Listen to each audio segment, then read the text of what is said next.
भूमिगत गुप्त चोर। मेहरगढ़ नामक गांव में बिरजू नाम का एक चोर रहता था। बिरजू दूसरे गांव और शहर जाकर छोटी मोटी चोरियां किया करता था। एक बार बिरजू शहर से चोरी कर गांव को लौट रहा था।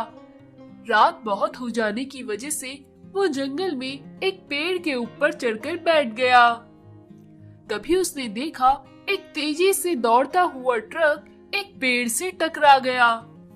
बिरजू ने पास जाकर देखा तो ट्रक का ड्राइवर मदद मांग रहा था। बिरजू इससे पहले कुछ सोच पाता कि ड्राइवर बेहोश हो गया। बिरजू ने ट्रक का दरवाजा पीछे से खोलकर देखा तो उसके होश उड़ गए। वो ट्रक पैसों से भरा हुआ था। पैसे देखकर बिरजू की आंखें चमक उठी। बिरजू तुरंत एक ट्रैक्टर का इंतजाम करके लाया और उन पैसों को उस ट्रैक्टर में रखकर अपने गांव की तरफ चल पड़ा। गांव पहुंचते ही उसने अमरूद के पेड़ के नीचे से पत्थर हटाया। वहां उसने एक अपना गुप्त घर बनाया था। वहां उसने ले जाकर सारे पैसे रख दिए। उसने अपने गुप्त घर की सारी चीजों को उन पैसों का ही बना दिया था। उसके पास अब एक नोटों की गड्डियों का बेड था, सोफा था, अलमीरा थी जिसमें सारी जगह सिर्फ नोट ही नोट थे। बिरजू अपने पास इतने सारे पैसे पाकर बहुत खुश था। बिरजू अपने दोस्तों के साथ जुआ खेलने लगा। जुआ खेलते हुए बिरजू का एक दोस्त बोला, अरे बिरजू, तेरे पास रहने को घर भी नहीं है, तू अमरूद के पेड़ के नीचे रहता है, लेकिन तू हमारे साथ जुआ खेलने के लिए इतने सारे पैसे आखिर कहाँ से लेकर रहता है? बिरजू बोला, बस दोस्त, भगवान की देन है, आ जाता है।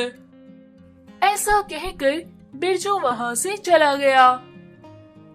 तभी गांव में सुंदर नाम का एक आदमी नई कार के साथ आया और बिरजू के ऊपर कीचड़ उछालता हुआ वहां से चला गया।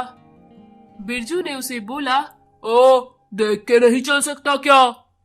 तभी सुंदर गाड़ी से उतरकर बोला, तुम जैसों की यही प्रॉब्लम है, तुम्हारे खुद के पास गाड़ी तो है नहीं, फटीचर लोग रास्ते में ऐसे ही घूमते रहते हैं, और फिर क्या, मैं नई गाड़ी चलाऊंगा तो कीचड़ तो पड़ेगा ही ना, अगर रास्ते में कीचड़ है तो।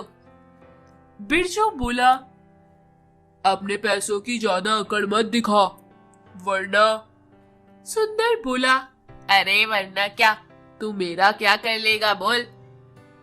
बिरजू वहां से चला गया। बिरजू को मन ही मन बहुत गुस्सा आया। वो सोचने लगा, मेरे पास इतना पैसा है, लेकिन मुझे उस सुंदर की बातों को सुनना पड़ा। इतने सारे पैसे होने का क्या फायदा अगर मैं ठाठ से ही ना रह पाऊं। ऐसा सोचकर बिरजू ने तुरंत अपने पैसों से एक बड़ी सी कार खरीदी और सूट बूट खरीदा और उसे पहनकर गांव में निकल पड़ा। सुंदर ने जब बिरजू के पास इतनी बड़ी कार और उसे सूट बूट में देखा तो सुंदर बिरजू से बोला, अरे तुम तो बड़े रईस हो गए हो, क्या हुआ रातों रात? बिरजू बोला, ओ, रईस तो मैं पहले से ही था, बस मैं तेरी तरह दिखावा नहीं करता। सुंदर अपना साबू लेकर वहां से चला गया। फिर बिरजू गांव में अपनी गाड़ी में बड़े ठाठ से घूमता था और अब वो अपने दोस्तों के साथ नुक्कड़ पर जुआ भी नहीं खेलता था। वो जुआ खेलने और शराब पीने क्लब जाया करता था। एक बार बिरजू क्लब में बैठा था, तभी कुछ आदमी वहां आए और बिरजू की तरफ देखकर इशारा करने लगे। बिरजू कुछ समझ नहीं पाया। रात को बिरजू अमरूद के पेड़ के नीचे से पत्थर हटाकर अपने गुप्त घर में जाने लगा। तभी वो लोग उसके पीछे पीछे आ गए। उन लोगों ने बिरजू को घेर लिया। बिरजू बोला, अरे अरे, तुम लोग कौन हो और यहाँ मेरे पीछे तुम कैसे आए? उन लोगों में से एक आदमी बोला, मैं अंडरवर्ल्ड का डॉन हूँ और जो तूने इस घर में ये पैसा रखा है, ये सारा पैसा मेरा है। तेरी हिम्मत कैसे हुई? तूने मेरा पैसा चुराया और उससे ऐशो आराम कर रहा है। बिरजू बोला, अरे ये आपका पैसा कैसे हो सकता है? डॉन बोला, ये पैसा मेरा ही है। तूने उस रात उस ड्राइवर के ट्रक से ये सारा पैसा चुराया और अब अपना बता रहा है। बिरजू ये सुनकर डॉन से माफी मांगने लगा। डॉन बोला, जी तो करता है तुझे गोली से उड़ा दूं, लेकिन मैं ऐसा करूंगा नहीं। तूने मेरे पैसों को इस गुप्त घर में छुपा कर जो रखा, मैं तुझे 1 करोड़ रुपए दूंगा अपना मुंह बंद रखने के लिए। इतना पैसा तेरे लिए काफी होगा। इन पैसों की रखवाली तू यूं ही करते रहना। ऐसा कहकर डॉन वहां से चला गया। बिरजू अब उन पैसों की रखवाली करता और उसको दिए हुए 1 करोड़ से वो अपना जीवन यापन करने लगा। हीरा चोर। लिबासपुर में बंटी नाम का एक चोर था। बंटी लोगों के घर से गहने, हीरे और रुपये चुराता था। एक बार वो शहर से सामान चोरी करके ला रहा था। तभी उसके झोले से एक हीरा नीचे गिरा और लुढ़कता हुआ गांव के तालाब में जा गिरा। बंटी ने देखा तालाब की एक मछली ने उस हीरे को निगल लिया। बंटी ने तालाब में डुबकी लगाई और उस मछली को पकड़ना चाहा, लेकिन वो मछली उसके हाथ न आई और वो मछली सारी मछलियों के साथ जाकर मिल गई। बंटी ने मछली को पहचानने की काफी कोशिश की, पर सारी मछलियां एक सी थी, तो वो हीरा निगलने वाली मछली को ना पहचान सका। अगले दिन सुबह मछुआरे मछली पकड़ने आए और वहीं पर मछली बेचने लगे। भैया मछली देना। तभी बंटी मछुआरे को रोकता हुआ बोला, ये मछली मैं खरीदूंगा।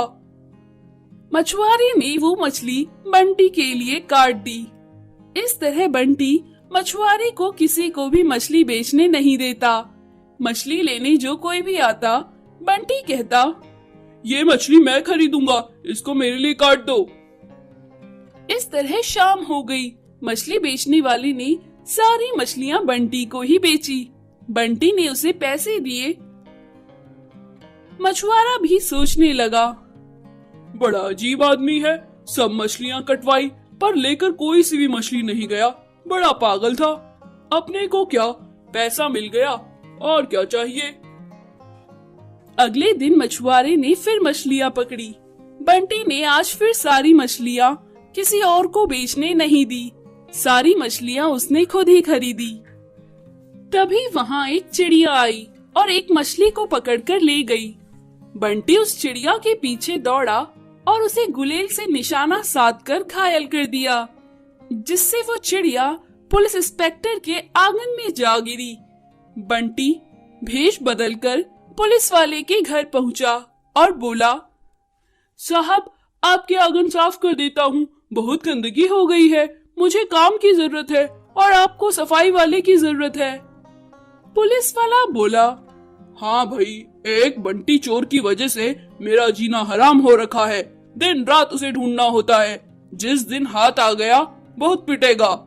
ऐसा मजा चकाऊंगा मैं उसे, उसकी वजह से मुझे सारे दिन और रात काम करना पड़ता है। बंटी पुलिस वाले की बातें सुन झेप गया। तभी बंटी ने देखा पुलिस वाले की बिल्ली उस आंगन में पड़ी मरी हुई चिड़िया को खा गई। इंस्पेक्टर बोला, बिल्ली ही थी, मरा हुआ पंछी देख निकल गई, इसमें क्या है। बंटी ने आव देखा ना ताव सीधा बिल्ली पर हमला कर उसका पेट फाड़ दिया और बोला, अरे साहब क्या पता चिड़िया जहरीली हुई तो आपकी बिल्ली मर जाएगी। जैसे ही उसने बिल्ली के पेट को फाड़ा, इंस्पेक्टर बंटी की ऐसी हरकत देख हैरान रह गया। उसने देखा बंटी ने बिल्ली के पेट से हीरा निकाला और अपनी जेब में डाल लिया। इंस्पेक्टर को समझते देर न लगी कि ये बहरूपिया और कोई नहीं बंटी चोर है। इंस्पेक्टर ने बंटी को पकड़ लिया और बोला, अबे बंटी चोर, तुझे कहाँ कहाँ नहीं ढूंढा और तू मेरे घर में आकर ही मिला। मेरी बिल्ली को ही मारा। इस हीरे के चक्कर में तू यहाँ तक पहुँचा। चल अब जेल चल, तुझे मजा चखाता हूँ।